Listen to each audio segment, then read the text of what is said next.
Katulad, binawal ng Diyos, bawal kain ng baboy. Yung mga Kristiyano, sabi nila, sumunod sa Bible, hindi sila sumunod sa Bible. Sa Biblia yon, Leviticus, Deuteronomy, Numbers. Huwag na kayo kain karni na baboy, ito ay marumi. Karamihan ng Kristiyano, na mga kapatid na Kristiyano, kumakain ng baboy. Sabi ng Diyos, bawal. Bakit bawal? Marumi. Isang sekta ng Christian, yung Sabadista, hindi sila kumakain. Ibang sekta, kumakain sila. Sabi ng Diyos, wag na kain, kumakain sila. Sabi ni Doktor, bawal baboy, hindi sila kumain. Si Doktor maging Diyos na yun. Sabi ni Doktor, bawal na. Sabi ni Diyos, bawal, ayaw nila. Bakit na binawal ng Diyos yung baboy? Dahil may maraming sakit. May maraming mikrobyo, may maraming masyadong mataas ng cholesterol. Yung sa Pilipinas, pinakamaraming na tao na patay, number 1, heart attack. Saan galing? Galing sa baboy.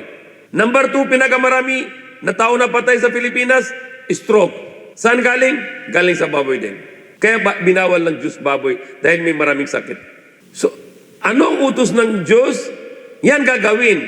At ano yung binawal ng Diyos? Hindi gagawin. Kung ito gagawin, ito dalawang bagay, tayo maging alipin ng Diyos. At yan ang dahilan ng buhay natin. So kung sumunod tayo sa buhay natin sa ano yung dahilan, likha tayo ng Diyos, punta tayo sa paraiso.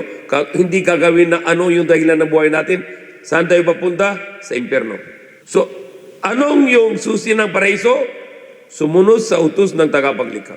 Sabi na yung mga pari na, yung dugo ni Jesus, hindi sinabi ni Jesus ganito. Wala na sinabi kahit sa buong Biblia. Ano sabi ni Jesus Christ? Tanong nila, paano kami papunta sa paraiso? Sa kingdom of heaven? Ano sabi ni Prophet Jesus? Jesus Christ? Keep the commandments.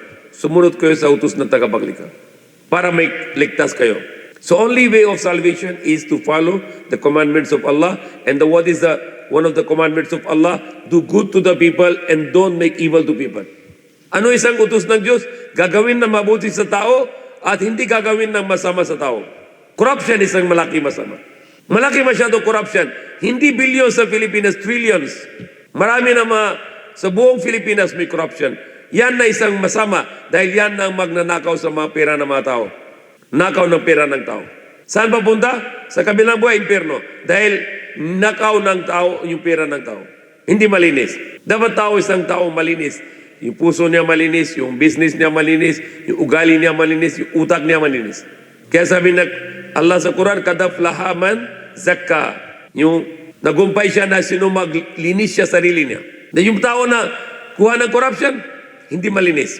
Marumi siya dahil mag-corruption siya na pera ng tao. So anong message natin na yun? Lagi tayo sunod sa utos ng Allah at hindi gagawin na ano ibinawan ng Allah para tayo na maging alipin ng Diyos. Kung tayo na alipin ng Diyos, hindi tayo papunta sa impyerno sa kabilang buhay at inshallah pupunta tayo sa paraiso sa kabilang buhay. May Allah guide us. Amin.